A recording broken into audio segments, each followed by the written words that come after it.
So hello, everybody, and a very warm welcome to the 2022 Development Studies Association Conference. We have people joining us from all around the world, so wherever you are, a very warm welcome to this conference. The topic of this conference, as you know, is just sustainable futures in an urbanizing and mobile world. And if you ask me, this really feels like the most urgent topic that we could be discussing in our collective fields. So I'm really excited and delighted that we can all be together on this virtual platform to explore and engage around this topic. My name is Christoph Lindner. I am the Dean of the Bartlett Faculty of the Built Environment here at University College London. And I'm really privileged, really honored to be able to chair this session. And I'm looking forward tremendously to our presentations today. We're going to begin this opening plenary by inviting a few key people to say some introductory remarks. But first, let me just set the scene for the topic of this open plenary. So this session is titled Urbanizing Futures and Sustainability. And we are going to be exploring how can just, sustainable, and prosperous urban futures be imagined and maybe most importantly, achieved. And before we get into the content of that question, let me just invite a few people to say hello and say some words. I'd like to begin by inviting Shalija Fennell from the DSL Council. Thank you so much, Christoph. Welcome to the annual conference of the Development Studies Association for 2022. The DSA is the UK's learned society for all those working on global development, and it seeks to build connections for researching global change. As a friendly and inclusive organization, we welcome individuals and institutions with an interest in development studies to join us. Our institutional membership includes all major development studies departments and institutes within the UK, as well as some that are based in Europe. We have well over 1,000 individual members, including many colleagues from the Global South. Major non-governmental organizations and publishers with strong profiles in development studies are also our institutional members. It's a pleasure to welcome our members and also our non-members, who we'd like to think of as future members, and please do get in touch if you'd like to join. Our annual conference is the biggest event that brings us together as a community, both within the UK and beyond. It provides us the opportunity to advance the state of knowledge and to add the depth of debate regarding development challenges and futures. This year's conference theme is Just and Sustainable Futures, and this should be explored through an increasing urbanized and mobile world. That really is the future. And it fits closely with the DSA's commitment to development as a form of social justice, particularly within the context of a climate crisis and in the wake and aftermath of the global pandemic. The topic also furthers our collective thinking on how development futures can be designed and delivered in the current phase of global capitalism, and also on our deliberations on the way forward to address the present patterns of inequality and poverty that we have in our world. We are delighted that the UCL is hosting this year's conference, and very grateful to academic and administrative colleagues at the UCL and the Bartlett Development Planning Unit, a long-standing institutional member, and particularly Dr. Andrea Rigon for the huge amount of work and creativity that they've put into our conference this year. We would also like to thank them for the exciting new format, which so far has gone very well, and we will be evaluating this after the conference to inform our thinking for next year. We'd also like to use this opportunity to thank Nomad IT, our administrators and organizational force behind our annual conferences year on year, and Laura Roberts, our comms manager, for their stellar work. We also wish to thank our sponsors, the UCL, GID, JDS, who have enabled us to include many participants from the Global South and who are also sponsoring our plenary sessions. The conference has a great set of plenaries. We have 3 parallel sessions and workshops. It also has valuable sessions dedicated to being published, the DSA OUP book series, grant writing, networking, and our multiple study groups. Please do take advantage of the many types of sessions that we're offering this year. And finally, DSA is not only a one-a-year phenomenon. We have a wide range of activities and events that run through the year, including webinars and study group activities. Please do visit our website, sign up to the newsletter, and we look forward to seeing you and hearing from you at these events. Thank you so much. Back to you, Christoph. Thank you. That's wonderful. And I would like next to invite Cheryl Doss from Oxford Development Studies to come to the stage. And I also want to acknowledge and thank Oxford Development Studies for sponsoring this plenary session. Thank you. On behalf of ODS, we're very pleased to be able to sponsor this opening plenary on urbanizing futures and sustainability. If you haven't looked at ODS lately, I would encourage you to do so. We relaunched about a year ago, and we're working on a number of new initiatives, but particularly to hear more voices from people based in the Global South. We'd also like to encourage you to consider ODS as a place to publish your work on the issues that are being discussed here at the conference this week, as well as your other work that engages in rigorous and critical analysis of the processes of social, economic, and political changes. So thank you, and we're really honored to be able to sponsor this. That's great. Thanks so much. And next, I would like to hand the mic to a close colleague. I'm really privileged to introduce Michael Spence, who is the president and provost of UCL. Thank you very much. Well, I also just wanted to welcome you to this conference that UCL is incredibly proud to host, albeit virtually. There is, as Christoph was saying, no more timely topic. We need to think about sustainability, and we need to think about sustainability urgently, but not just in environmental terms. If we are to have social and political futures that are sustainable, they also need to be just. And of course, we are where we are in relation to the climate because of many histories of injustice, both in relation to industrialization and also in relation to urbanization. So thinking about how we move from that history together into a future that is both environmentally and socially and politically sustainable and therefore just is an incredibly urgent and important topic. Here at UCL, we like rather pompously to call ourselves London's global university. And before you snigger, let me tell you that what that means to us is just that we understand that these sorts of issues, indeed all the issues that we deal with, can only be worked on together with colleagues from around the world.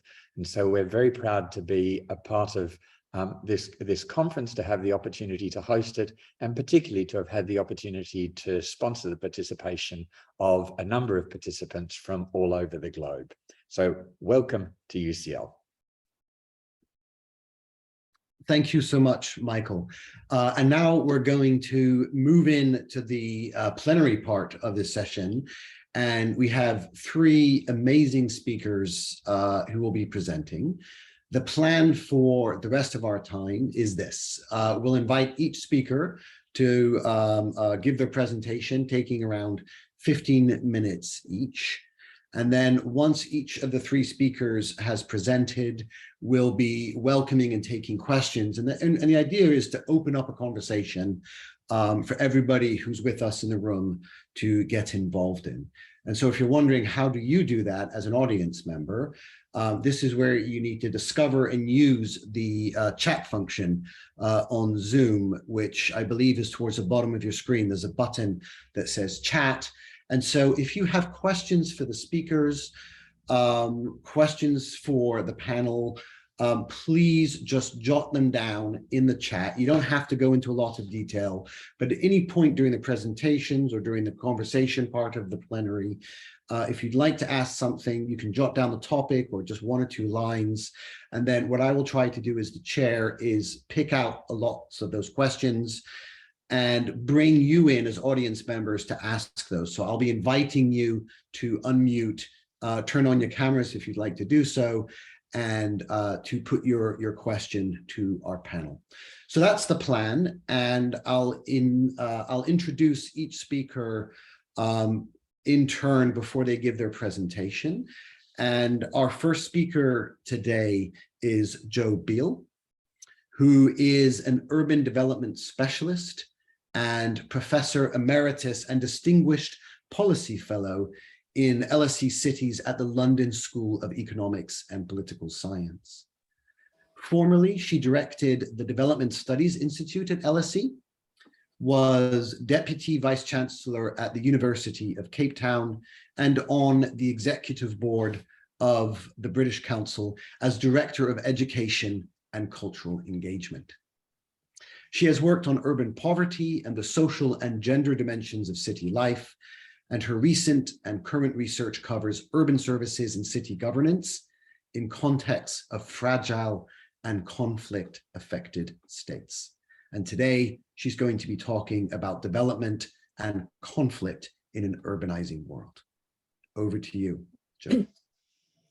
Thank you very much, Christoph, and it's a great pleasure and honor for me to be talking today in this plenary introductory panel to a conference which promises to be absolutely critical, I think, to development debates and the future of development studies, which I argue has, until quite recently, failed to engage, I think, adequately with issues of urbanization. And in our current context, I think we have to revisit as well the relationship between development and conflict and war. So these three issues informed my thinking when preparing for this plenary. First, the fact that the world has changed since development as a Western-led project that originated in the mid-20th century was first conceived. Second, I think development studies in some ways is at a bit of a crossroads, and we need to understand how it can be continue to be relevant in the context of the 21st century. So I'll be addressing that. And then third, the relationship between urbanization and development, I think has not yet been adequately theorized, certainly from the perspective of the multidisciplinary field of development studies. So I begin with the consideration of the field of international development and how we might assess progress and its continued salience. Then I look at urbanization, and then I focus on cities and conflict, which I believe will be unavoidable as we reframe development studies for the next quarter century in a global context dominated by the shadow of war. First, just to get some definitions sorted. In common parlance, development means change, usually understood as progress. In the context of development studies, it has a variety of meanings: historical process, social objective, discourse, policy, and practice. I think the driving question of development studies for much of its life has been why development is uneven. In other words, why some countries and people become rich while others become poor. And as a project or practice, development can be seen as a conscious enterprise to address uneven development or to improve the human condition in the context of the fallout from economic growth. Now, looking at this, I've always taken my cue from Michael Cohen and Robert Shenton, who theorized development as a project aimed at ameliorating the conditions wrought by capitalist transformation.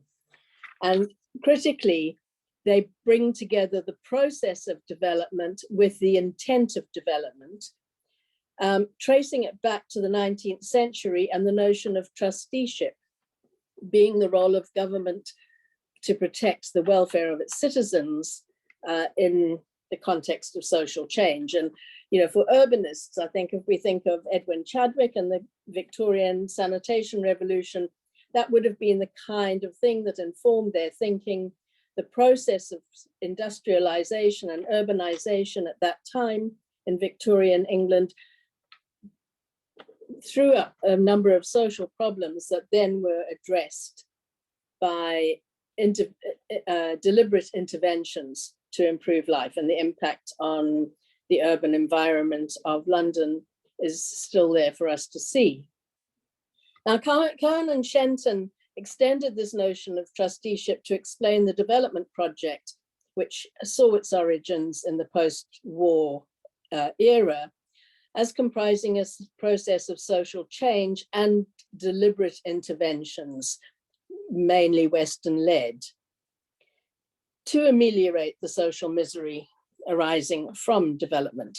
Now, Gillian Hart builds on their work to look at this relationship between processes, ongoing processes, which are historically contingent, and the intentionality of development.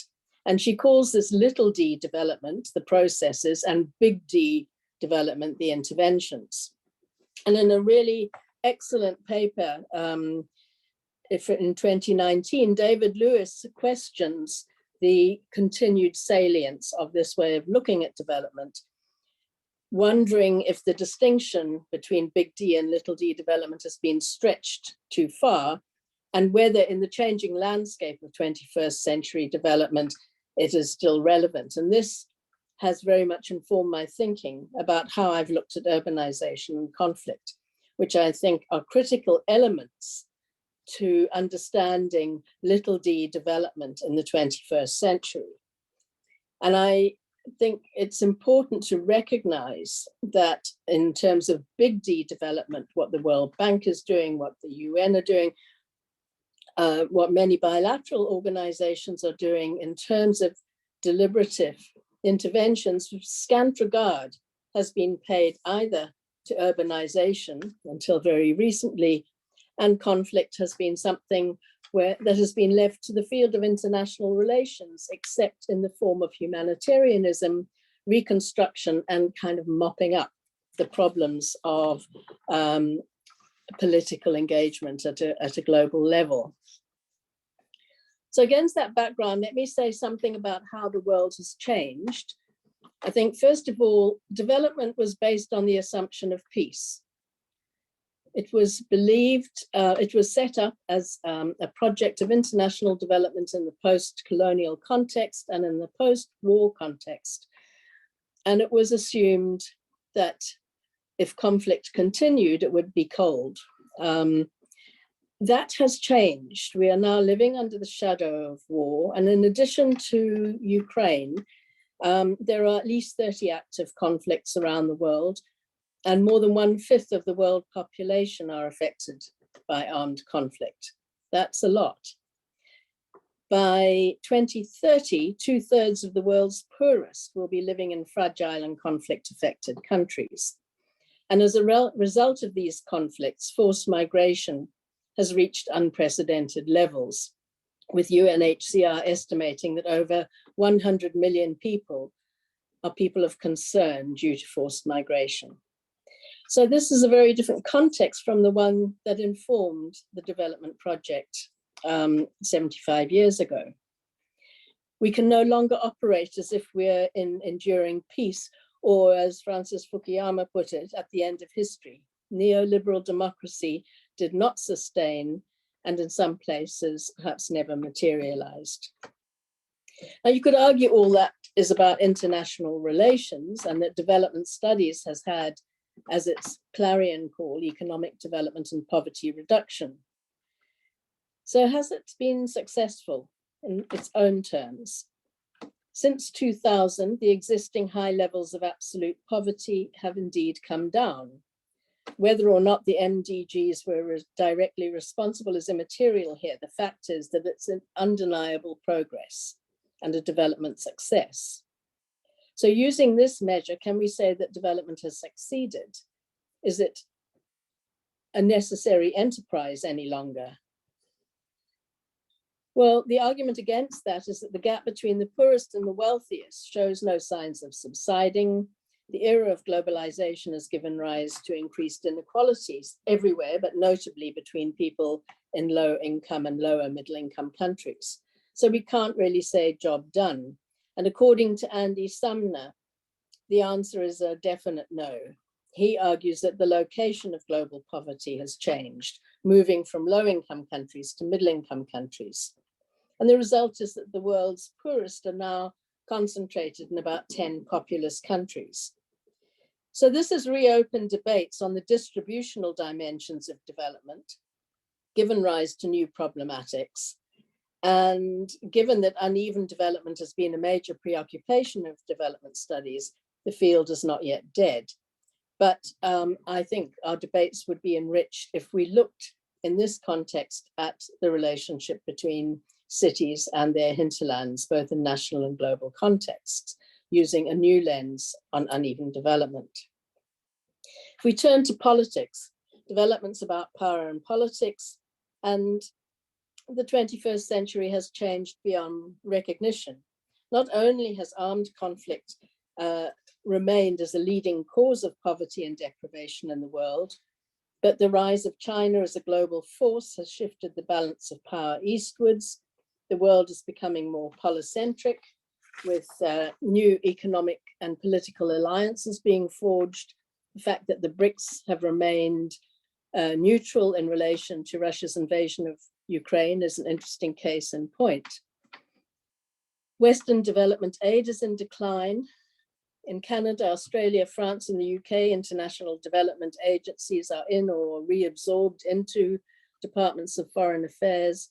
Spending is more closely linked to domestic priorities than ever before, particularly in relation to trade and public security. And this year, the Swedish government has restricted funds to development cooperation and redirected them to refugee reception in Sweden. So in this changed world, does this put in question the continued relevance of Big D development as a Western-led global project? Or has China taken over and the BRICS taken over? And in relation to cities, there is an argument to say that this may well be the case. So turning to urbanization, I would argue that this is a latecomer to development studies. And the relationship between urbanization as a focus and development studies as a interdisciplinary field has always been uneasy. Despite having written a book entitled Cities and Development and seeing it in its second edition by Sean Fox and Tom Goodfellow, improving on the first edition, I think we still haven't the last word on development studies and urbanization, and particularly in theoretical and conceptual terms. Individual disciplines like geography have engaged. The economists have looked at the positive effects of cities on innovation and productivity, but development studies per se has not paid, I think, sufficient attention to little d development processes of urbanization and urban population growth. And the big D development interventions have very much been ameliorative. So this, in relation to conflict, it's humanitarianism. In relation to development, it's been reconstruction. It's been focusing belatedly on urban poverty, but not conceptually how a world of urbanization has fundamentally changed the premise of much of 20th century development, which, as we all know, was very informed by the urban bias thesis of Michael Lipton, reinforced politically through political analysis by Robert Bates, arguing that development was distorted towards urban areas and dwellers, and that rural development was a focus. And more recently, Diana Mitlin and David Satterthwaite have shown through their analysis of World Bank poverty papers at the beginning of this century that the emphasis remains on rural areas with a poor understanding of the characteristics and drivers of urban poverty. So It's been a very slow, but I think inexorable shift towards taking urbanization seriously. Persuasive reassessments of the urban bias thesis by Gareth Jones and Stuart Corbridge in particular helped shift attitudes, but also the inexorable growth of world urbanization and populations has been an important impetus. And there are now really very serious concerns about the fact that 2/3 of the world's populations will be living in cities by 2050. So there is a recognition of the little d development process characterized by urbanization, but is this being taken up by big D development? And I'm looking at this through the lens of the international development agencies. The World Bank in 2009 World Development Report looked at the economic differences geographically between rural and urban areas, still quite not there in terms of cities.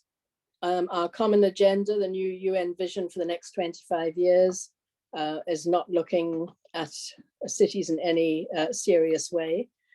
Some bilaterals are shifting, and the UK's funding for development research priorities has prioritized health, followed by urban issues. So that's showing that they're doing the research to very cautiously see if it's a focus for development intervention. And significant here is the multi-million investment in the African Cities Research Centre at Manchester University with a wide array of partners around the world. So things are changing. But one has to wonder, given the vast investment in cities, infrastructure and urban development across Asia, South Asia and Sub-Saharan Africa by China, whether the Western-dominated development project has maybe missed the boat. Turning very briefly then to, how much time have I got? Just a couple of minutes, Jo. Okay, Yes, thank you. So turning to conflict and war, why is this something that I think is relevant as we reframe international development and development studies for the 21st century? As I've said, the Big D development was a Marshall Plan of sorts for the post-colonial world, founded on the assumption of continued peace. But that hasn't been the case. As Mary Caldo has pointed out, wars have continued in new guises: civil wars, cross-border skirmishes, low-intensity conflicts, and then the spectacular violence through acts of terror, all of which have increasingly characterized our world. And now we have a much larger shadow of war across certainly Europe. So looking at conflict, it's endemic to social life. It's important grist to the development mill. Gillian Hart's original framing of the big D, little d relationship is a dialectic in the sense of it being the opposition of contradictory or opposing forces. And this conceptualization has allowed for opposition, for the struggle for alternative forms of development, and informs much development thinking and action. And including that deriving from Southern approaches and from social movements. But mostly conflict is resolved through non-violent means. Elsewhere in relation to cities and conflict, we've referred to this as regenerative conflict, where protest and direct action can result in engagement and even positive change. But violence is also endemic, it's getting worse, and it is an obstacle to development. It's an obstacle to the functioning of cities, which are engines of economic development, the site of livelihoods for the majority of people in many countries. And violent conflict destroys the benefits and the positive elements of development, economic assets, social capital, and human lives, not to mention the environment. So I would argue that we have to reframe our thinking on international development in terms of the little d development process now being one underpinned by conflict and violence in historically contingent and very worrisome ways. But we have to also rethink big D development and how we engage with that. I would argue that both as cities and conflict, big D development has responded as the nursemaid of international relations. They've been in with the Band-Aids, reconstructed, engaged in humanitarian aid, all of which are necessary and I'm not knocking and should continue. But that relationship between little d analysis and big D intervention hasn't yet happened. And I think that's an area for really fruitful theorization as we take a notion of development studies into the next quarter of the 20th century, one that will improve our analysis, taking into account urbanization and conflict as key historically contingent processes. And as we look at what appropriate big D development interventions might look like. Thank you. Thank you so much, Jo. A lot of powerful insight and some very provocative ideas. I'd like now to welcome our next speaker, who is Arumar Revi. He'll be speaking about urbanization and its possible convergence with the sustainable development, climate change, and disaster risk agendas. Arumar Revi is the founding director of the Indian Institute for Human Settlements. He is a global practice and thought leader, educator, and institution builder with close to 40 years of interdisciplinary experience in sustainable development, public policy and governance, economics and finance, sustainable cities, climate change, and disaster risk reduction. Thank you so much for joining us, Arumar. Over to you. Thanks, Christoph. It's a pleasure to join you today. And I'll try and look at, as Christoph said, the connection between these three agendas that many people on this call and otherwise have helped construct over the last decade or so. But before I do that, I think to look at the question of urbanizing futures and sustainability, one way of doing that, to look forward is to look back. So if we want to get some sense of where we might be in the 2050s and the 2070s, it might be useful to look back maybe 30 or 50 years and see, what distance we've actually sort of run over that period of time. So the obvious thing may be to go back to Brundtland and, the framing of sustainable development in the formal process. In that, of course, urbanization is at the, tacked on at the end. It's not a central part of that agenda. Brundtland's definition is very focused on intergenerational equity concerns. And as we heard from Jo, and I'm sure we'll hear from other people over this conference, there are very serious issues of intergenerational questions apart from other environmental considerations. Or one could go back to Barbara Ward. It's 50 years since 1972 and Stockholm. And of course, she was pivotal in trying to frame this agenda, both in the sustainability space, but also bringing together the urban and the sustainability argument, especially around Habitat 2 and her Habitat 1 in 76 and her writing. But I'll take you to a slightly different space.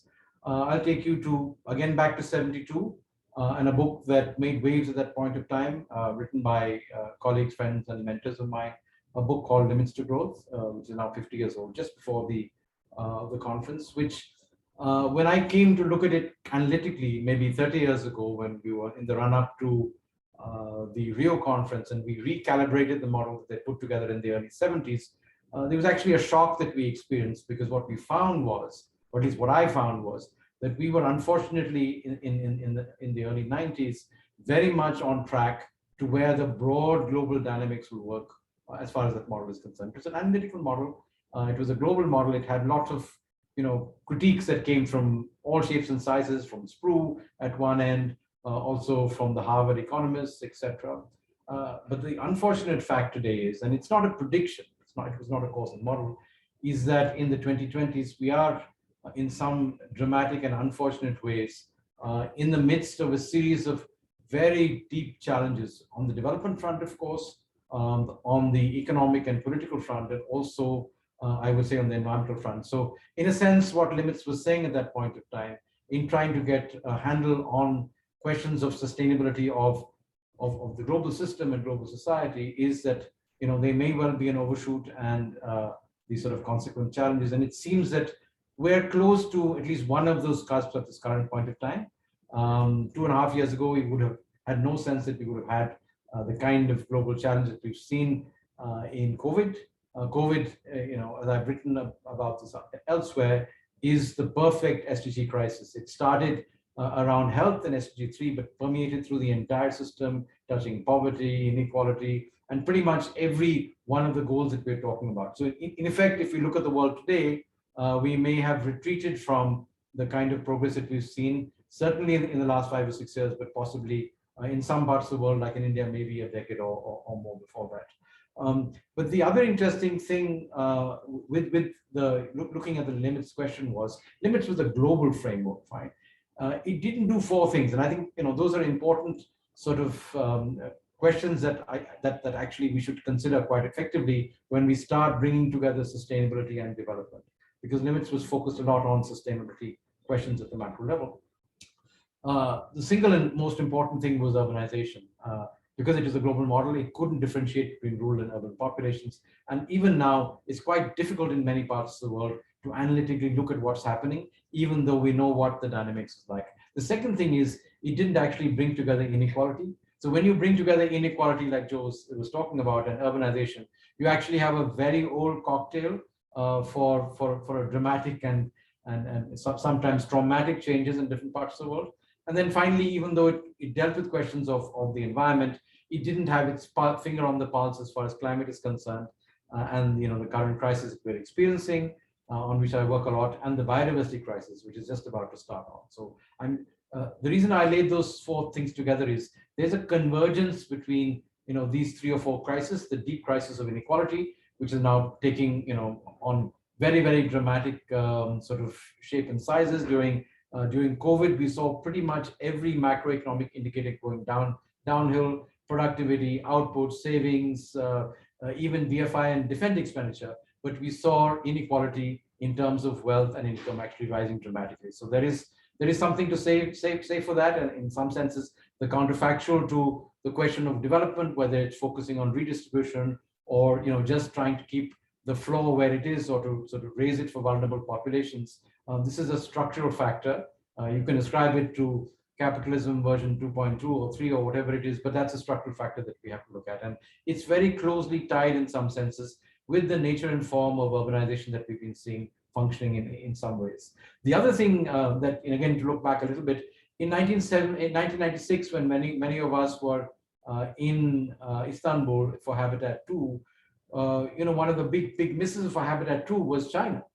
There was very little understanding at that point of time that a country of the scale and size of China could use urbanization. And that's one of the key strategic insights, I think, that Deng Xiaoping actually brought together, to use urbanization as a means of actually transforming both economic opportunity and, in some senses, China's place in the world. So it's not only what China is doing just now, but effectively the largest urbanization in history, structured and organized within a political and economic system that maybe could allow that to happen within sort of bounds over 30 or 40 years, that we're going to potentially see now in other parts of Asia. South Asia, of course, is going to do it very differently, but similar scale and size. And of course, the same kind of processes are starting in Africa. So especially in sub-Saharan Africa. So basically, the bulk of the new urbanization we're going to be seeing is in very different contexts. It's going to be sort of distinguished, at least in the understanding of some of us who practice in this place and who look at the theory of how this might work itself out, around informality.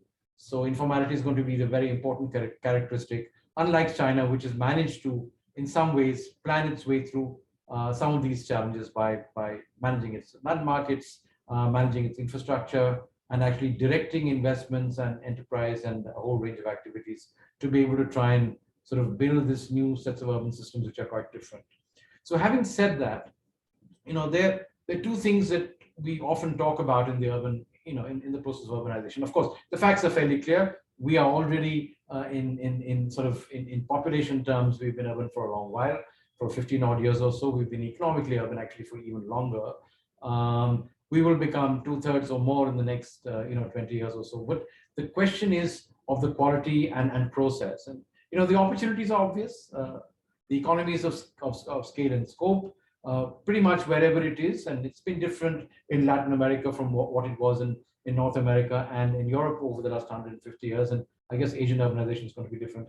The economies of scope and scale speak to questions of productivity, of livelihoods, but more important things that we don't necessarily talk about, of the fact that a lot of culture and in some senses, significant elements of social change have always, at least in the last 150 to 200 years, have very strong urban roots. The end of slavery, the question of dealing with some degree of sort of gender justice and equality.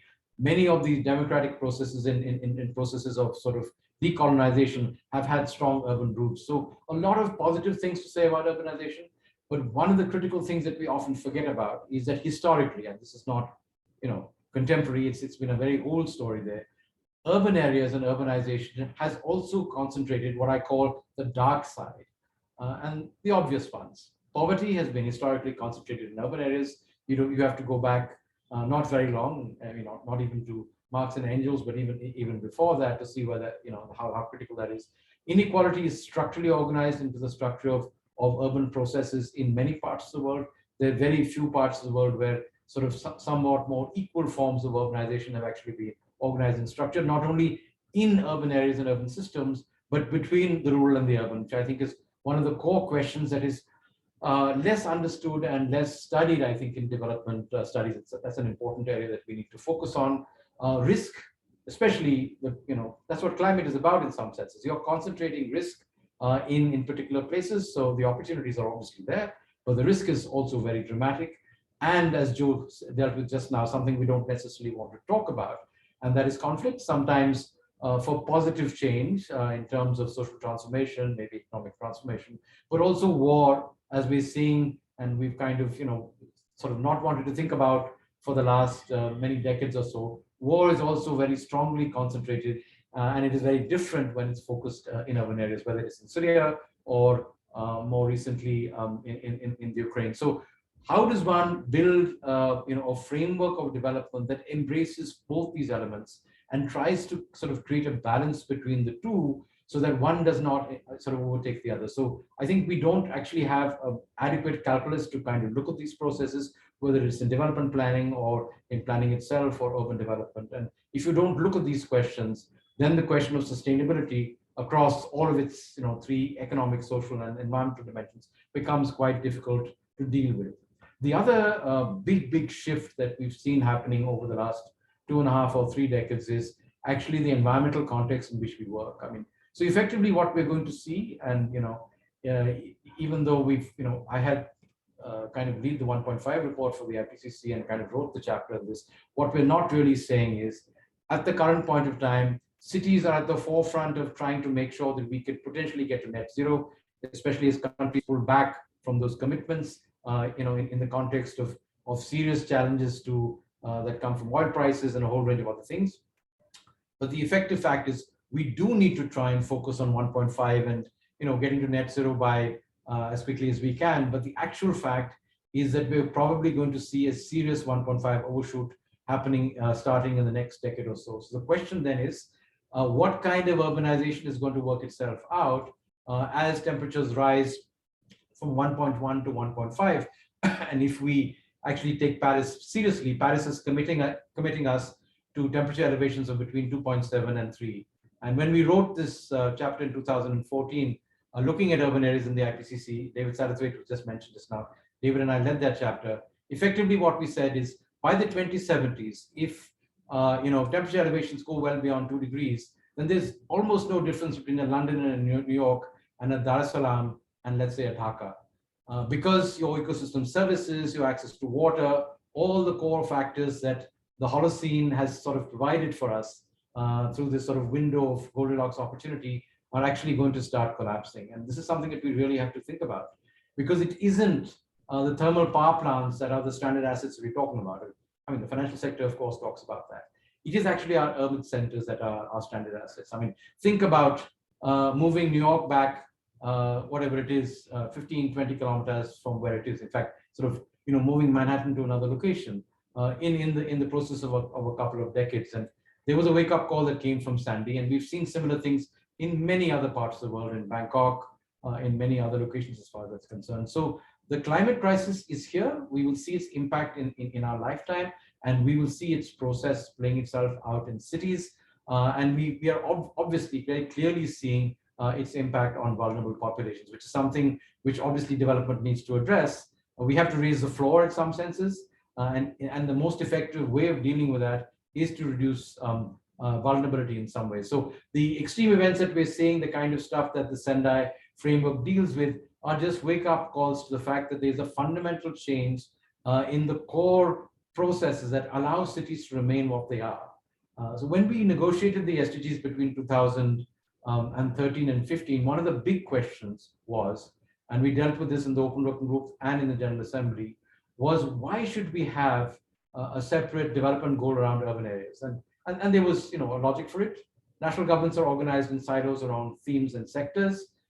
Doing the crosscut, which is spatial, seemed to be, asking a very odd question and pushing back against the primacy of national governments and the political economy of how many nation states are organized. And then, of course, the unanswered question, which was actually asked in the General Assembly, and that is, if you have an urban goal, then what happens to rural areas? And I think this is a core question that we need to even now address quite effectively in the development studies communities. And I guess, one of the answers that we provided was, you cannot look at cities without looking at the spaces that are not cities, because in effect, cities can't provide for their water, they can't provide for their food security, and their embeddedness in regions are absolutely quite critical. So we have a goal which reads sustainable cities and communities, with communities actually being the meme in some senses for rural areas. And as we know quite clearly from the work of many academics and practitioners across the world, the connection between urban and rural poverty and vulnerability are very strong, especially in regions that are going through this dramatic transformation. We've seen that in China, in spite of the hukou. We're seeing that in South Asia, with all of the complications that are going to come with climate and other processes as far as that's concerned. So basically, we have a framework in which, surprisingly, there is a focus on sort of urban areas, but in actual fact, it is the entire SDG frame which does need to be looked at from an urban context, because urban poverty focuses on SDG 1, food security, which is what is going to probably lead to a lot of regime instability in some parts of Africa and Asia at the current point of time because of what's happening in Ukraine, is an obvious connection that ties into urban areas. Health and education, the dynamics of dealing with rural health and rural education with urban education is somewhat different. So basically, one of the core challenges that we have in the next, let's say, 3,000 odd days that we need to get from now to 2030s is really trying to see if urbanization is important, if urbanization has a potential to actually deliver significant elements of sustainable development, is how do we actually connect up the thread across all of these dimensions of development, especially questions of inequality, gender equality sitting in SDG 5, or economic inequality is sitting in SDG 10. So I think one of the core challenges for us as the global stocktake is currently happening is how do we urbanize the frame, and how do you connect that to areas which historically have been constructed as a binary and as seen as sort of rural areas in some ways. And without that,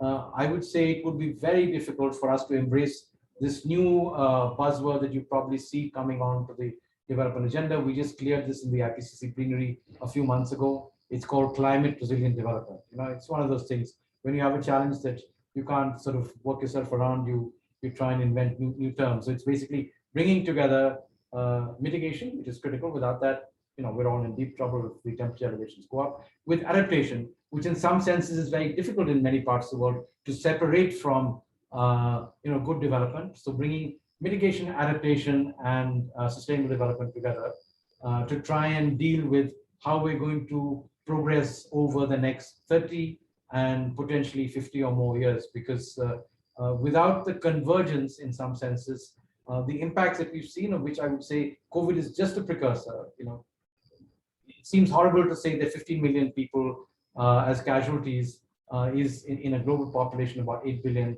is a blip. But the actual fact is that as we go down this route, we're going to see much more distortion and I would say more loss of life and certainly loss of livelihoods and health impacts than we can actually imagine. And much of that is going to be concentrated in urban contexts. So effectively, the question I would say at the theoretical frame is it possible to try and bring together these ideas? Are there ways to try and integrate them into practice? And in effect, as we've seen in COVID, and I work with local governments across many parts of the world. We've seen local governments actually being in the forefront of the integrated response to these kind of questions. But of course, they are deeply disempowered. They don't have the resources. They don't have the mandates. And in some cases, they are actively being, they're actively being pushed on by other forces, either from the corporate sector, or also from the national government. So I'll close with what I think are three core questions, apart from what I sort of stated already about how do you keep the balance between the dark and the so-called light side of urbanization? What are the calculi and how can you work that through? Is there a frame that we can talk about?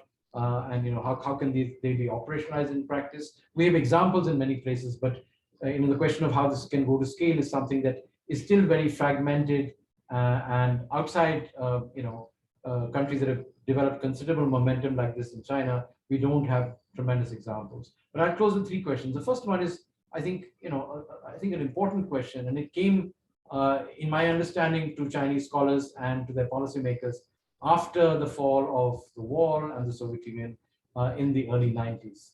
And that question is, how much urban is enough, or how much rural is necessary? And that relates to where your core ecological services are going to come from. Where's your food going to come from? Where's your water going to come from? Where are the other core ecological services going to come from? And in a world which is changing dramatically, urban areas don't have a chance unless we're able to address this question. Now, China has taken a very particular direction in this. They're moving towards significant urbanization like Latin America, but also hyper urbanization in terms of large urban clusters and large mega urban regions in some senses. But given the fact that we're potentially going to go out of fossil fuels, but most important, and we often forget this, fossil fertilizer, and by implications, fossil water over the next 10 or 15 years, one of the core questions is, where are you going to be able to get all this food and water for? In India, in some senses, for 1.5 billion people. Are you going to grow it in vats?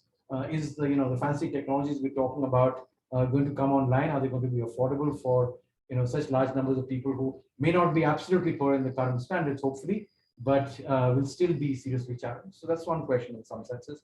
Or if you accept the fact that there will be a balance, and I think this is a central question for both Sub-Saharan Africa and for South Asia, because we still have the opportunity of balancing rural and the urban, agrarian cultures and non-agrarian cultures. In India, we still have 0.65 million, that's 650,000 villages and only 8,000 urban centers. So how does that sit? Where does the center of gravity sit between large urban centers, smaller ones, and otherwise? So I think a core structural question, and how development can pursue itself. The second question is, how stable can an urban planet be in the context of endemic inequality, poverty, and the sort of ecological crisis?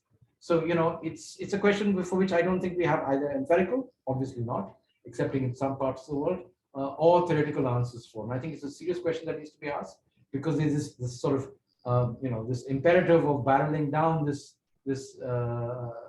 highway, and it may be a very dangerous place for a planet of 10 billion people and a whole range of limits coming up to deal with. And finally, is it possible to conceive of a world in which sort of the intercity engagement, and this is a new frame that is sort of emerging. There's a lot of activity happening between cities across the world, and a lot of innovation, but city diplomacy is at a very, very early stage, and there's almost a complete disconnect between city diplomacy and sharing in some spaces, whether it's finance, etc., and the development agenda. So is it possible to conceive of a world in which stronger intercity connections, which is obviously a much more decentralized and sort of a very different form of organization, of governance, of resources, etc., vis-a-vis the current organization where you have 200 member states of the UN, and you have whatever it is, 20, 30, 40,000 larger urban centers. And we're unable to build a partnership between the two because they seem to be antagonistic or subsidiary to one and the other. So, as we're going forward into the 2050s and 2070s, would the frame of governance, would sort of the conception of decentralization actually change as the economy, as obviously the demography, and of course the structures that we're talking about change in their spatial dimension. So I'll leave you with that, and hopefully we'll have a good conversation with that. Thanks so much. Thank you so much, Arumar. I deeply appreciate both the historical perspective on sustainable development, but also some of your sober predictions for the future and the wake-up calls that you included. Let me now introduce our third speaker. A very warm welcome to William E. Rees, who is a population ecologist, an ecological economist, a professor emeritus and former director of the University of British Columbia's School of Community and Regional Planning. He researches the implications of global ecological trends for the longevity of civilization, and has a special focus on urban sustainability or unsustainability and cultural cognitive barriers to rational public policy. He is perhaps best known as the originator and co-developer of ecological footprint analysis, EFA, which is a quantitative tool that estimates the extent to which humanity is in ecological overshoot. And I get the sense that some of these ideas are being suggested in the quite dramatic background that Bill has selected for this Zoom conversation. So a very warm welcome, and let me hand the mic over to you, Bill. Thank you very much, Christoph, and thanks also to Joe and Arumar for setting me up so well in this conversation. I'd like to begin by sharing my screen. Get this thing up and running here. There we go. Cities, energy, and the uncertain future of urban civilization. I'd like to thank the organizers for giving me this opportunity to present this point of view. And I think we'll see it picks up on several of the points that both Joel and Arumar have made. In a nutshell, I'd like to kind of summarize what I'm going to say in the whole course of this presentation. First of all, cities could not have absorbed or developed at all, except without fossil fuels. And today's urban civilization couldn't persist without fossil fuels. And of course, there is a catch. Fossil fuels are the principal enablers of what we call ecological overshoot and its many symptoms, including climate change. Mainstream efforts to fix climate change will not fix climate change and will worsen overshoot. And we have to recognize that overshoot is a fatal condition. Unless we address overshoot directly, the remaining life of modern urban civilization may well be nasty, brutish, and short. Current thinking about urbanization follows more or less these lines. Now, of course, I'm taking great sweeps here of generalities, but here's basically where we're heading. Most international agencies and development agencies think we can halt climate change. We generally recognize or believe that the future will unfold as a technology-enhanced extension of the relatively recent past. We think that urban populations will increase up to 6.7 billion by 2050. There are supposedly going to be 43 megacities with more than 10 million inhabitants by 2030. I believe all of these projections are simplistically reductionist. This prognosis ignores energy and resource constraints, deteriorating geopolitics, as Joe has emphasized, and the accelerating degradation of the ecosphere. Most urban sustainability efforts are single focused on mitigating climate change or on so-called smart city initiatives. There's virtually no consideration of concepts of carrying capacity, the need for high-income city dwellers in particular to achieve material standards that are consistent with living on a single planet, one planet living. And even those cities that are focusing on the climate are generally falling short. in reducing their climate, or rather carbon emissions. Another major perceptual error, and this has been referred to by Aromar indirectly, we are frequently advised that urbanized land constitutes only 3% of the total land area, as if therefore urbanization is not a big factor. But this is static simplicity. Cities are not just dots on a map, they're dynamic living systems. An urban ecosystem is globally dispersed far beyond the city proper.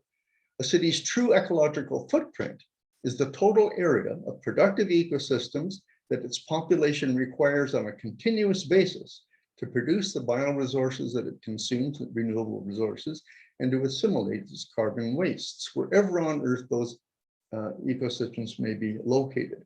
And typically, the urban eco-footprint of large cities today is 100 to 1,000 times larger than the geographic or built-up areas of those cities. That is the quantity of land on the surface of the Earth actually ecologically occupied by those cities.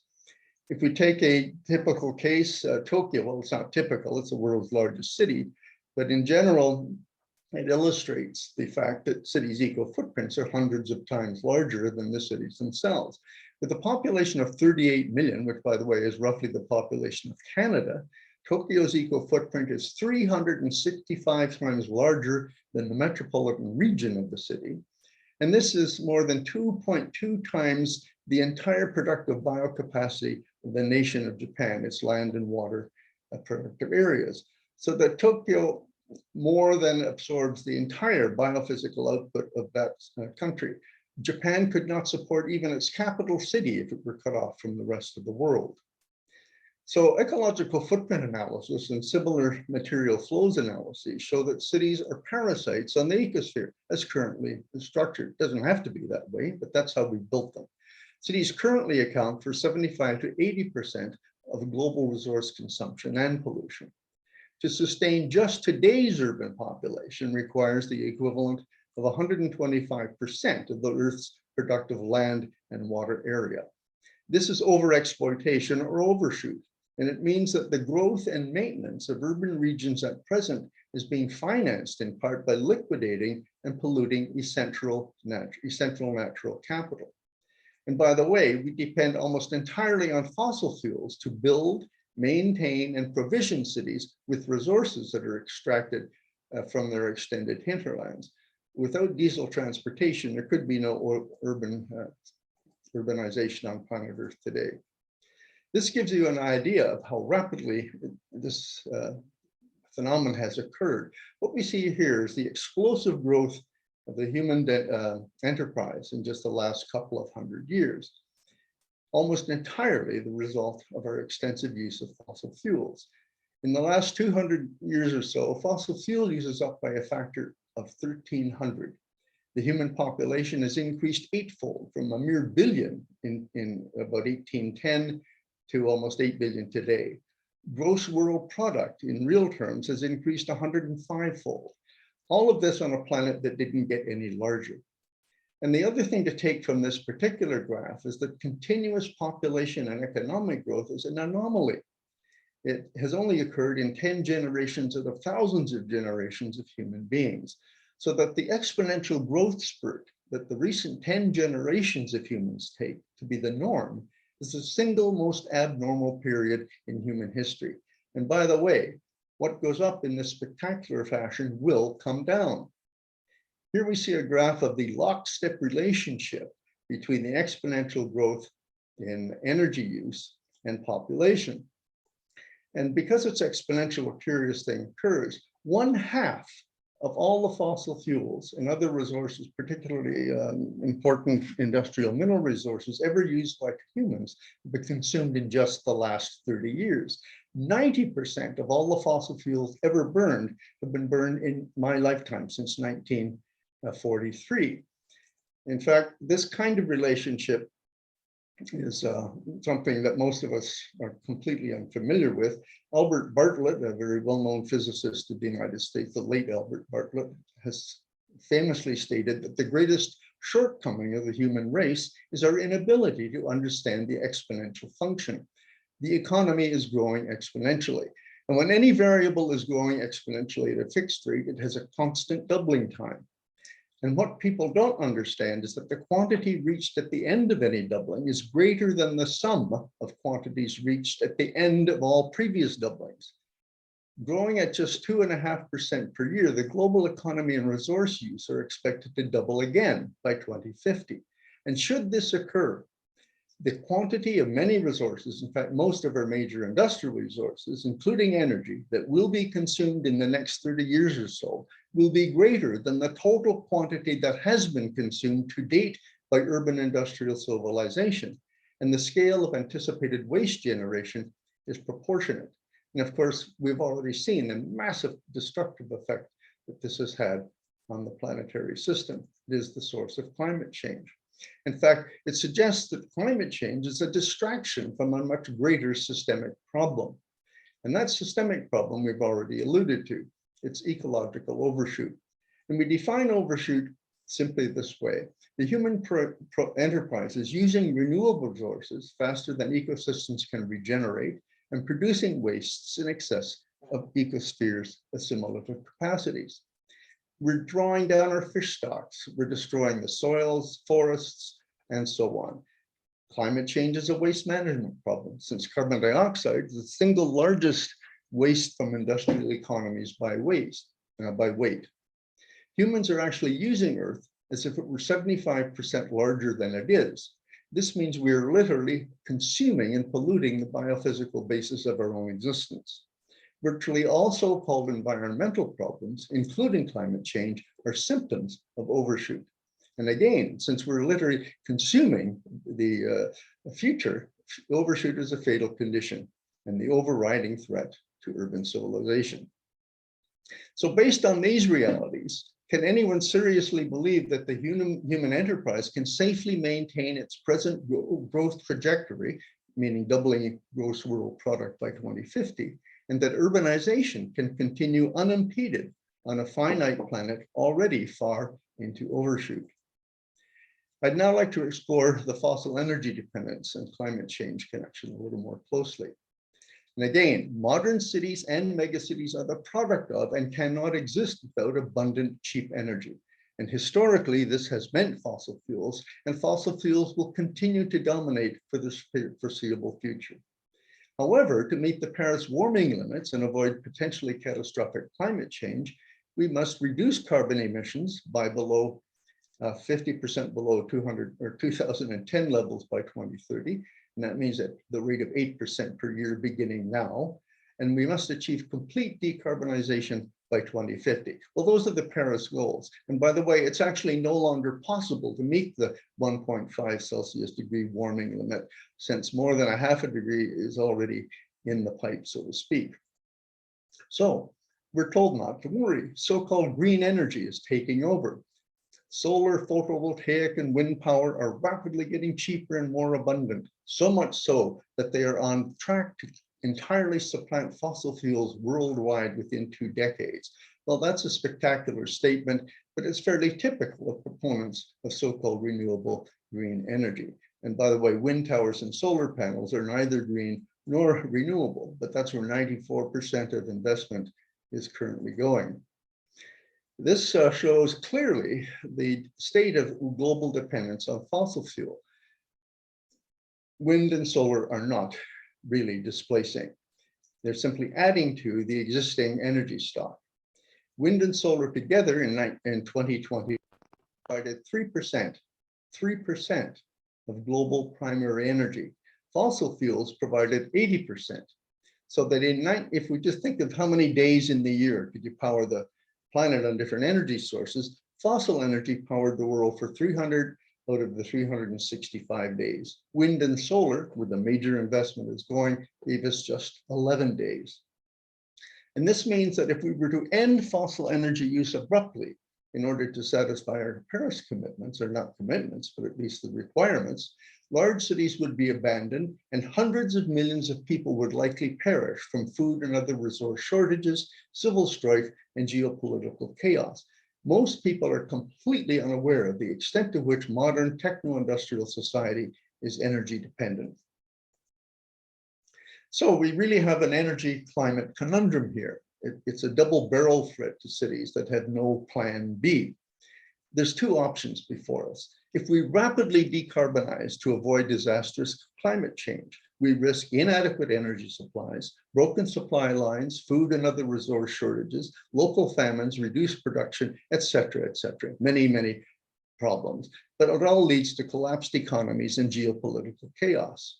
On the other hand, if we stay our fossil fuel course, which seems to be society's default position, and maintain the growth paradigm, we risk more and longer heat waves. We're already seeing that everywhere on Earth. Extended drought, desertification, melting permafrost, methane releases. These are all forms of positive feedback that will accelerate the climate change.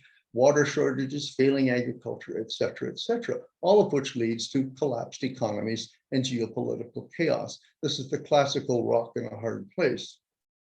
We are between a rock and a hard place. And the world, as I mentioned, has already by default seemingly chosen that second option. And we can show this by looking at the graph of rising carbon, not emissions, but concentrations in the atmosphere, and plot these against 26 COP conferences and 6 major agreements to control this increase right up until Glasgow in 2021. And the fact is that 50 years, 26 COP conferences, and a half dozen international climate agreements, as well as various scientists' warning and the limits to growth that Aramar mentioned, have failed utterly to reduce atmospheric carbon emissions. Had no effect whatsoever on what is actually an exponential increase in atmospheric carbon. Well, why is that? And I think it's important to understand that the climate talks at COP, for example, aren't generally populated by climate scientists. They basically reflect vested interests, corporate interests, more than the common good, and certainly more than climate science. They include any capital-intensive techno-fix, wind and solar power, electric vehicles, non-existent carbon capture and storage technologies, geoengineering, and so on. Any of these things that are designed to ensure business as usual by alternative means. In short, as Clive Spash, another ecological economist, has written, disaster policy is being designed to serve the capitalist growth-based economy so that the latter becomes the solution to, rather than being perceived as the cause of, the problem. So what the mainstream refuses to acknowledge is that the dance between energy supply and overshoot or climate change poses an unprecedented challenge to the very existence of contemporary urban society, and particularly megacities. Acceptable approaches to climate change will not fix the climate. By the way, all of those technologies require fossil fuel for the mining, construction, transportation, implementation, maintenance, and so on and so forth. So they won't fix the climate, and they will exacerbate overshoot by simply extending the growth mentality that has characterized the past 200 years, this unique period in human history. And if we don't address overshoot, large swaths of the earth will become uninhabitable, precipitating many of the other problems that I listed earlier. So we are really guilty of delusional thinking. It seems to be the human way, simplistic reductionism. So what we're getting is business as usual by alternative means, which will worsen climate, extend overshoot, and lead to potential collapse. And what we need is a plan B, which is smaller ecological footprints, vastly smaller in rich countries by 75 or 80%, absolute reductions in energy and material consumption, both of which are increasing, and population planning leading to a just sustainability. We cannot cope with the inequalities on Earth today without redistribution of existing wealth. But what a really smart city should be doing, and this constitutes just bits and pieces, a mere foretelling of what Plan B might look like, is that we acknowledge overshoot and the end of growth. Cities should be pressuring their national, provincial, and state governments to restructure the economy to remain within any allowable carbon budget. Some scientists say there is none. We must remain any remaining fossil fuel budget to only essential uses, such as food production, home heating, transportation, and so on. Absolutely essential if you hope to maintain cities. reorganize settlements into more self-reliant, urban-centered, steady-state bioregions that are integrated into their local ecosystems, so that instead of consuming the planet, we begin to recognize our dependence on the ecosystems that produce us. Urbanization is an odd phenomenon because it both isolates people psychologically and physically from the ecosystems that support them. So we lose any sense of connection to the relevance of the natural world, or even the industrialized components of the natural world, such as agriculture. We must halt greenfield expansion.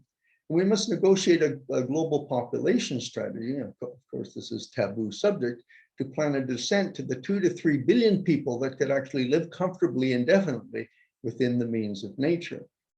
So some of the policies that we should be implementing, assuming we actually want to achieve sustainability with justice, are the following. We should be phasing out non-essential and frivolous uses of fossil fuels, including private vehicles. And by the way, that includes EVs, which are no more ecologically benign in a full life cycle analysis than our internal combustion engine vehicles. ATVs, jet skis, leaf blowers, non-essential air travel, etc. We should be establishing fossil fuel extraction quotas and allocating allowable supplies again to essential uses. We should be implementing broad-scale pollution charges and resource depletion taxes, internalizing the social and ecological externalities through full social cost pricing. We should be relocalizing essential manufacturing and food processing. We should be downsizing housing. In the 1950s, when the family size was 5 or 6, the typical new house in North America was 1,000 square feet. Today, the family size is half that, but the house is more than doubled to 2,500 square feet, completely unsustainable. All new construction should be mandated to passive house standards, which is 80% more efficient than standard development, at least here in North America. We should be reforming our income and corporate tax systems for greater equality. We should be implementing minimum income strategies. We should be investing in the restoration of the ecosystems and life supports services that are necessary to sustain any form of life, let alone urban civilization. Well, none of this is happening because we're in a paradigmatic or ideological trap. That which is ecologically and socially necessary for sustainability is politically infeasible. But the politically feasible is ecologically and socially ineffective, if not catastrophic. And indeed, it is catastrophic. So I'll end with this insight from a political cartoonist, and they often say it best. Assuming present trends continue, the odds are quite good that humans will become the best informed extinct species on the planet. Thank you very much, and enjoy your lunch wherever you are.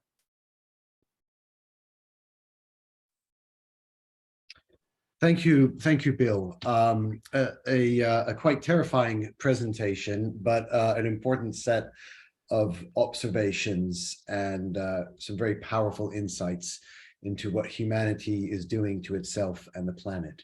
So this is the moment where we can bring these presentations together and we can bring in voices and questions from the audience. Thank you to everybody who has typed up in the chat a few questions and comments. Please keep adding to those and we'll try and pick them up. To get the conversation rolling, I'd like to just put an open question to the whole panel, and then we'll move into actually picking out questions from the chat. And my question to the whole panel is simply this: each of you in your own way has offered some really astute analysis of the current challenges we face in trying to create sustainability or conditions for sustainability in a rapidly urbanizing world. And if we go from where we are now to ideally a better future, an actually more sustainable future, I'm wondering what you see as some immediate first steps that we might take. And so in a way, I'm inviting us to shift from the analysis to the action. So that's an open question to all three speakers, and I'm not sure who would like to jump in first.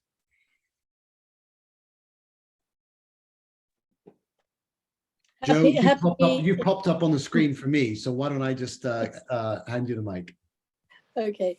I mean, I think a very important first step is to say uneven development is still the major preoccupation of development studies, but the nature and drivers of unevenness have changed. So from an analytical point of view, to take those, whether it is the ecological situation that William has outlined, whether it's war or whether it's urbanization itself, to take those as the analytical starting point to understand uneven development, and then to say what new lenses do we need to address them. I know that hasn't moved to action. That's still very much linked to analysis. But I think there is a danger for us to leap to big D development solutions that are not necessarily linked to a proper analysis of the situation. And then we're back into just amelioration.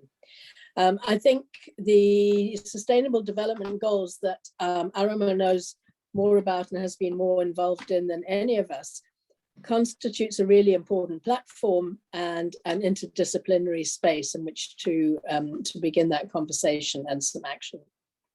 Thank you. Aramar, sounds like it would be natural to hand the mic to you next. Thanks, Christoph. So I think, you know, the big opportunity for us is the ongoing urbanization in parts of Asia and Latin America. I mean, in global terms, fine. But along with that, dealing with how we can make urban areas much more sustainable in North America, Europe, and Bill is absolutely right. The US is really struggling at the moment to get its act together to even finance its infrastructure gap, apart from dealing with decarbonization, dematerialization, etc. But the fact is that if this part of the world, which is going to add in a few billion people into urban areas over the next 20 or 30 years, can change its framework, doesn't have to go around the Houston, XYZ, LA kind of framing, and that will come from local context. We have some hope, and in that you have to do a few absolutely essential things. You have to essentially set up systems that end urban poverty and inequality. That's the core of the challenge in some senses, which means reorganizing land markets, absolutely enabling livelihoods and basic services become accessible to everybody. So like I said earlier, you have to raise the floor. That will of course increase resource consumption, and it will also increase footprints in some senses. But that's where the real balance, I would say, regionally between, you know, global carbon budgets and what actually will actually play themselves out. So we have to raise the floors dramatically and make sure that the middle classes or even the elites in these areas, which are now becoming extremely rich, do not do worse than their compatriots in other parts of the world. So that's going to be a very interesting cultural challenge. So in some senses, it is deeply cultural, holding on to ways that we have learned with. And that's why I asked the question, you know, how much of urban is enough, and how much of, within quotes, rural or other forms of culture and sort of aggregation are necessary. Without that, I think we're in deep trouble, because the rural is a signifier for a lot of what Bill was talking about, right? And we're clearly we are overshooting pretty much in most geographies. If you go down the ranking globally, Tokyo is not the only city. There are many other countries and cities that are very bad shape. Thank you. Bill. Well, I think we really have to stop thinking that the future is going to unfold as an extension of the past. I really appreciate what Aramar and Joe are talking about in terms of the social and demographic issues involved here. But you see, there is one fundamental platform, and that is, I hate to say it, I'm an ecologist and biased, but if you don't have a continual renewal of the basic biophysical functions and life support functions on the planet, then all the rest becomes irrelevant. And what we simply don't recognize as a society today is that globalization and trade have been the single greatest accelerator of global degradation, the loss of fisheries, of soils, of mineral resources that has ever befallen the planet.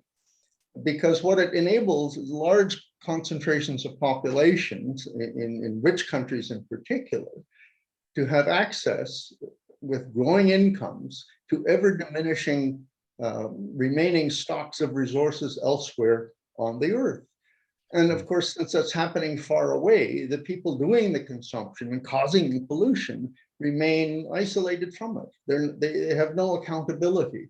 They're not affected directly by it. That's an impact occurring in the production areas. So we have a kind of a problem that remains invisible to the vast majority of people. There therefore becomes no political support whatsoever for the kinds of measures I talked about that are absolutely necessary if you hope to stop this.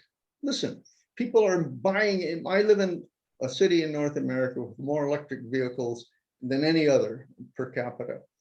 And the reality is that a large electric vehicle in life cycle terms is just as damaging to the ecosphere, if not more so, because of the mining and refining and all of those kinds of activities associated with the battery production, for example, as is in ICE. So people plunge into these new forms of consumption, thinking that they're doing the right thing, when in fact they may be having minimal, if any, impact whatsoever.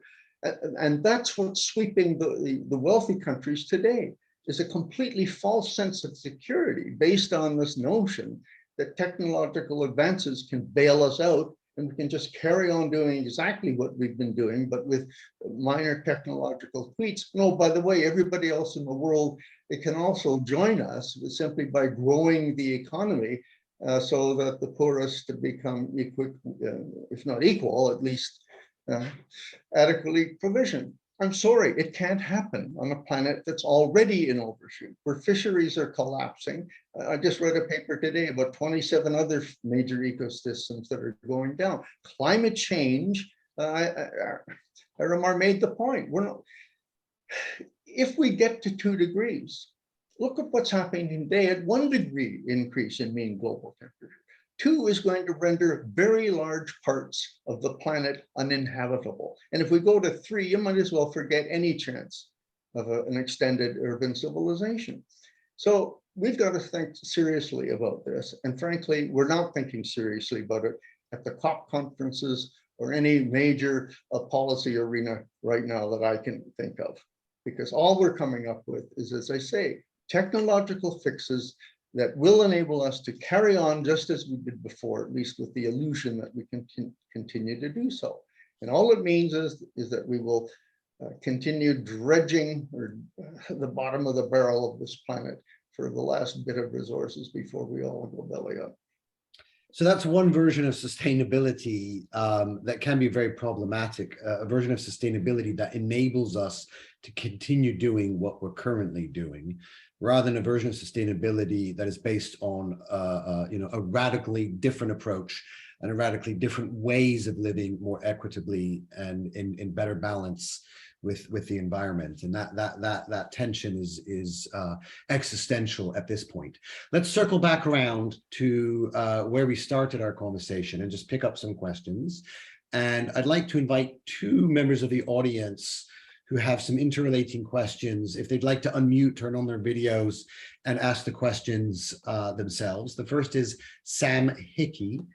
And so if you wanted to unmute and come in, that would be great. And then I'd like to also ask Sagir Hussein Khan to follow up on Sam. And then Joe, these 2 questions are mainly directed at you, but of course, everyone in the panel is welcome to respond to. Sam, over to you. Thanks, Christopher. So it seems a while ago now after being dragged through the eco crisis. But to your presentation, Joe, which was great. I really like the way you put the urban question in the broader sweep of development studies. I was just wondering, it's a frequent refrain from urban specialists that the urban is underrepresented in debates within mainstream developments. I just wondered, in order to try and resolve that, how would you explain that? I've given one suggestion in the chat that it might be something of a colonial hangover, but it also seems pretty apparent within the political imaginaries of national rulers in Africa as well. So how would you respond to those 2 propositions? So thank you so much. Let's also bring in Sagir for his question, and then Joe, maybe you can take them together.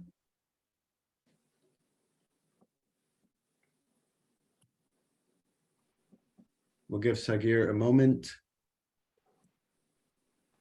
And if not, then let's jump into the answer. So I have from the chat, I have Sagir's question, which was where can he find out the information about the distribution of poverty? And the answer is simple. It's Andy Sumner's paper, 2016 in European Journal of Development Research. And the paper is called Why Are Some People Poor? So that answers your question, Sagir. Sam, to answer yours, it's a mystery to me, because if you look at the incentives for development agencies, they want to spend big money, they want to spend it quickly, they want visibility, they want to cut ribbons. Investing in cities and urban infrastructure gives them all that. So why has there been such a reluctance over so many years to do it? And I mean, I think that you may have something in your argument that it's a colonial hangover of lovely rural people living simple lives, the kind of lives perhaps, William, you would like us all to be living now. But I think it might be useful to look at, and I would agree with you, Sam, that many national leaders in Africa have been as reluctant to shift from a rural to a development focus. And I think it might be worth looking at Thomas Kuhn and his work on scientific knowledge to answer that question, that there is often a lag, that there are paradigm shifts that are often contested, that scientific knowledge and change isn't linear, that competing paradigms are frequently incommensurable. And it takes a very long time for people to shift from what has been a very deeply entrenched urban bias thesis and focus on rural development, including through all the structural adjustment policies of the late 20th century. But if I look at the questions in the chat and the concern of many people around in this audience and around the world with what William has to say, I would say that some elements of scientific knowledge have resulted in a paradigm shift, certainly among younger people who are concerned about the environment and ecological overshoot. Maybe the answer is that in the urban arena, we haven't had the same success, the same social mobilization, and maybe the notion of cities as a place to look for solutions hasn't been made well enough. Thank you. Let me bring in Aramar. There's a question for you in the chat, and I'd like to invite Zara Mugis to unmute, turn on the camera if you would like, and if you want to put your question to Aramar in the panel.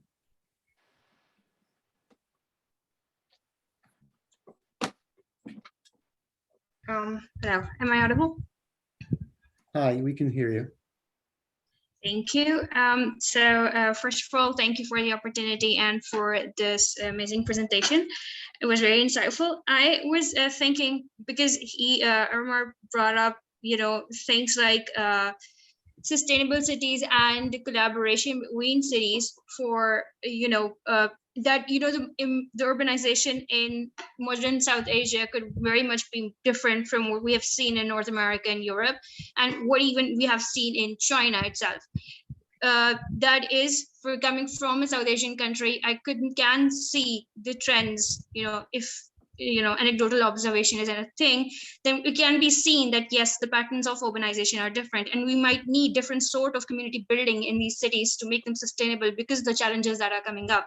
So do you think, since you talked about going back before going forward, so do you think we as a modern society can look at the ancient city states and analyze that model and maybe see it in comparison to a contemporary city like Singapore, and draw some lessons on what should be done, what cannot be done, the good and the bad, the positive and the negative? Can we draw any sort of lessons from these city models for the modern urbanizing centers? Thank you.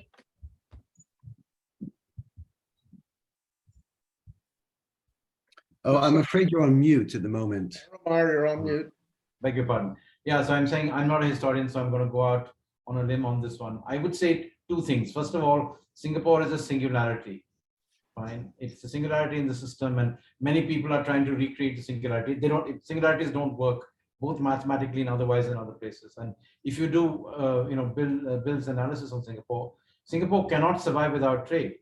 If the world trade system collapsed, or even some parts of it collapsed, Singapore would be in deep trouble, irrespective of all the resources that it may and talent it would actually work itself out. So it's a bad idea to take small exceptions like that and try and apply them to larger landscapes, because they don't sit both in the ecological and the cultural framework. The second thing about city-states is, there is this idea that city-states themselves were autarkic, and they had a whole range of other, sort of positive aspects to them. But in actual fact, from whatever little I understand of city-states, both in Europe and in other parts of the world, including South Asia, is that they had serious challenges. I mean, if you look at what happened in Greece over the extended period of the sort of the golden area of the city-states, ecologically, there were very, very serious problems there, which actually exacerbated both social and intercity-state conflicts. So I'm not sure, and that comes from a population and other context which is very different from today.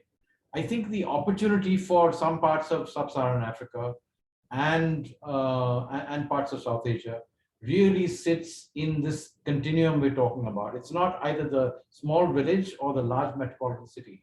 The answer lies in between. It's in the systems that actually work itself out. So, for example, in parts of Bangladesh, Pakistan, Nepal, India, if you're able to improve basic services, healthcare, infrastructure, because the cell phone's already there, fine, that the information flow is already there in smaller places, it would actually change the relationships of both production and consumption and the quality of life in those locations that are there. So my sense is that the smaller towns, in our case, of course, smaller towns are 100,000 people. That's a big city in other parts of the world. The smaller towns actually have the opportunity to basically provide that basis. We just don't invest in them. They're politically extremely sort of disempowered in some senses.